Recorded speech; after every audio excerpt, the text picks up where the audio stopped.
Being joined now by Major Libby Weiss of IDF. Major Weiss, I appreciate your time. It's being said that this tunnel, which you say is next to the house of a Hamas operative who heads the...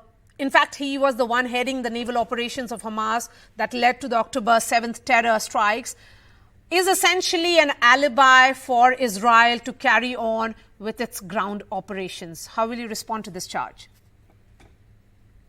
I wouldn't say that that's the case. I think we revealed very clearly the degree to which Hamas is using civilian locations like a hospital, in this case the Rantisi hospital, to cover their terror activity. We found a tunnel leading from the home of a terrorist into the basement of the hospital, explosive devices, weapons, and indications that hostages were held there. And I think it serves as just another example of the degree to which Hamas has no regard for civilians within the Gaza Strip. But, you are essentially saying that Hamas has no regard, but the charge is that you actually say that they are operating from hospitals, and that is a huge charge. What evidence do you really have?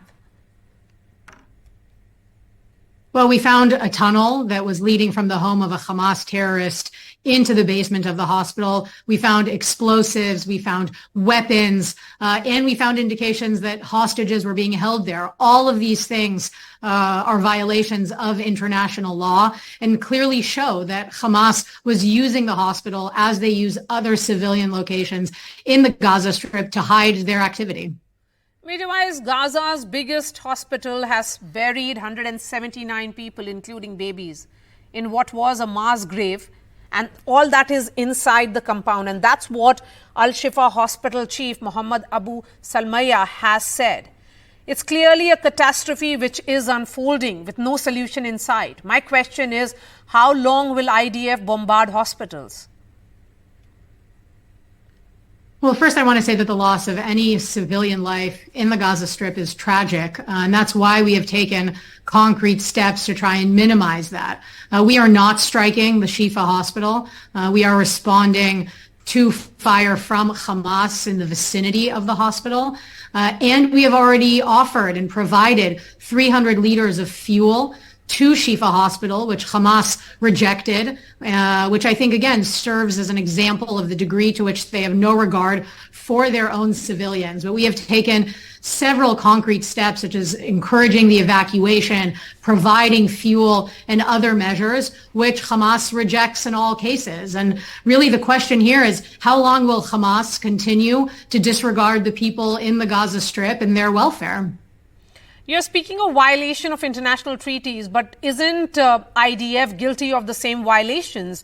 Why make hospitals a focal point of these attacks? It's certainly inhuman that the ICUs are not functioning, the electricity is not there, there's no water, there's no food.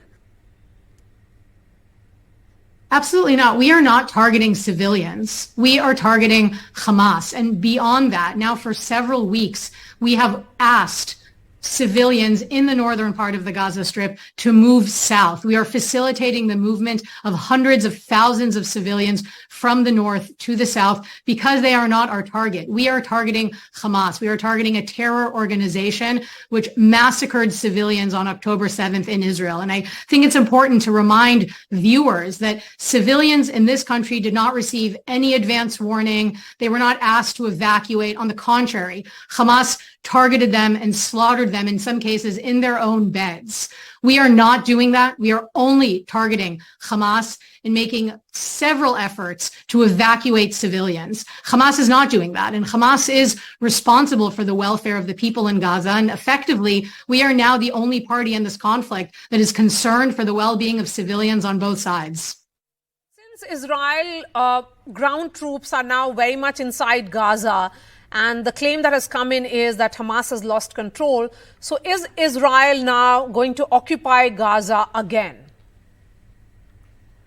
Well, we're very focused on our military mission. What happens after we accomplish that is an issue that I will leave to the diplomats and to the politicians. Eventually, we envision a scenario in which Palestinians will be in charge of their own destiny, but our military mission is clear, and that is to make sure that Hamas is absolutely never again in a position of power to launch terror against Israelis. My last question to you, Major Weiss, it's been over 5 weeks, in fact, since the war began. What really is the end game here? You know, and the question is, when will this war end?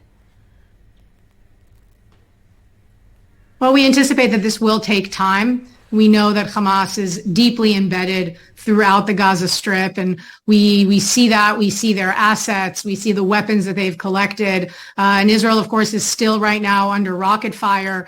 So we will continue as long as we have to, and for as long as that takes.